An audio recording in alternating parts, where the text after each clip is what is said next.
Hello, beautiful souls. I'm just looking. My connection says it's as low. So I hope that we don't have any issues with the internet, but super excited to be here today. And I wanted to share with all of you. Sorry about the dogs. We got the dogs going here, but I wanted to share with all of you today in the live video that, thank you, awesome sauce. Just got a delivery. I wanted to ask you if you are feeling disconnected with your spouse. Sorry for the noise. I had the mailman here. Feeling disconnected from your spouse can really be very hard to deal with. You know, whether you're married, whether you're not married. Goodness gracious, we got the dogs just all having a good day today. Hey, let me start over. All right. Thanks, Barb, for hanging in there. I went live and everything happened at once. So anyway, here we go. Let's try this from the top. Hi, dear.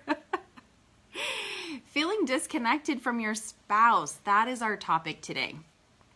So from the top, here we go. Hi, Lisa.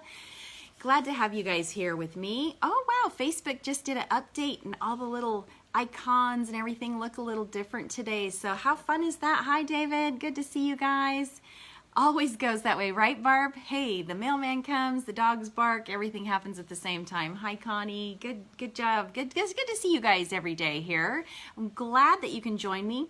My topic today is feeling disconnected from your spouse. And what does this have to do with spiritual awakening?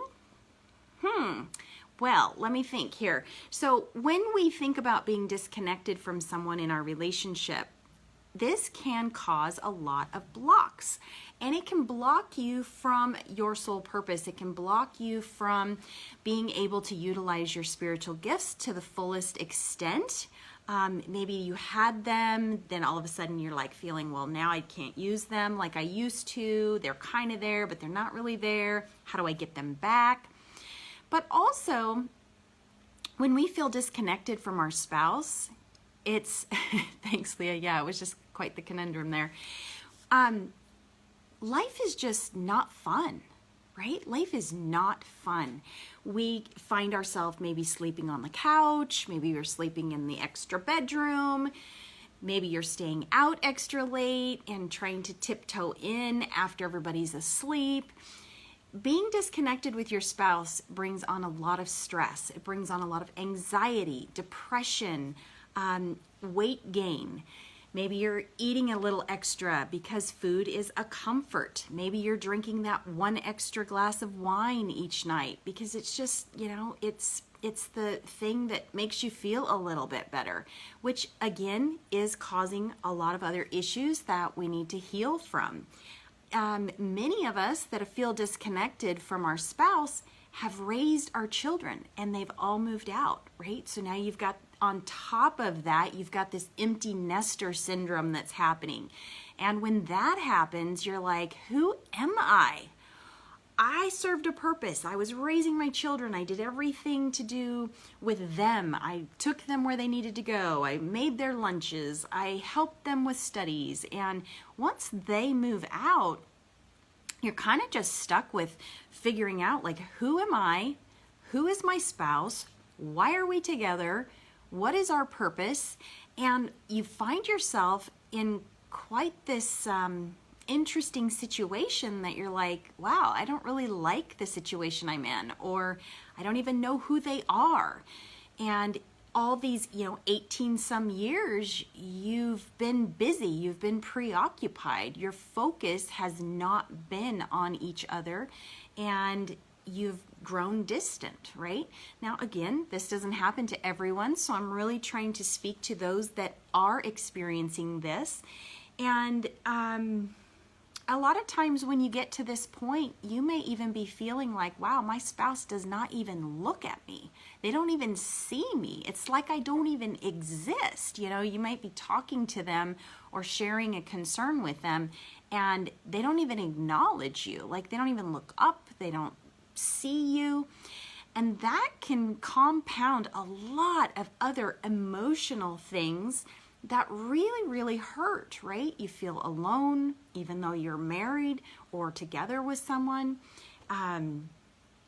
You know, like I said, you might be sleeping on the couch just to get away because you're just like, well, I don't feel like I'm valued anymore. And this is a big struggle. You know, there's times I've spoke to many people. They're like, you know, life really sucks right now. It just really sucks. And so what I like to say to them is, instead of running away to fix the problem, why not go within and start that healing process? Why not go within and start figuring out who you are and getting you to be the strongest and best version of who you can be? Because I'll tell you, some of my clients that have gone through my program, one of the aha moments that I have heard over and over is how the program, by the techniques and exercises I have created for them to do, has strengthened their marriage, improved their marriage, improved their relationship with their spouse. And in fact, I had one that said her husband was like, wow, I don't even know what happened, but you're like a different person. And they kind of started falling back in love again. And so instead of running from the situation, thinking that that's going to solve it or fix it, which most likely is not, because you're still going to have to heal. You're still going to have to go in and address the things that you're battling inside, right? So if you're not in physical harm or physical danger, I want to preface that, and it's simply an emotional, spiritual kind of disconnect with your spouse, then why not go within and become the strongest person that you can become? Really get clear on who you are. Really get clear on what you're doing here in this lifetime so that you can fulfill what your purpose is on this earth. When we have children, our whole purpose and our whole goal is like, yep, we're to get these kids prepped and ready to be an amazing human being on this earth and be productive and be, you know, awesome and be able to do this on their own. And as soon as they move out, we sit back. I've gone through this. We sit back and we're like, who am I? What am I doing? Like, oh my gosh. And you start meddling in your kids' life, right? You're like calling them. How come you're not calling me? How come you don't come over? You know, come over, at least wash your laundry. You know, you kind of start to lose who you are. So if this sounds like you, and you're like, man, I'm sleeping on the couch, or I'm sleeping in the extra bedroom, I'm so had it, I don't even know what to do anymore, and I want to change. I want my life to be different. Reach out to me, because I want to get you the same results that I'm getting my clients. Until we speak next time, hopefully the dogs aren't barking next time. Love to you all. I hope you have a wonderful day. Stacie Overman here, your spiritual guide and your co-creator in positive change.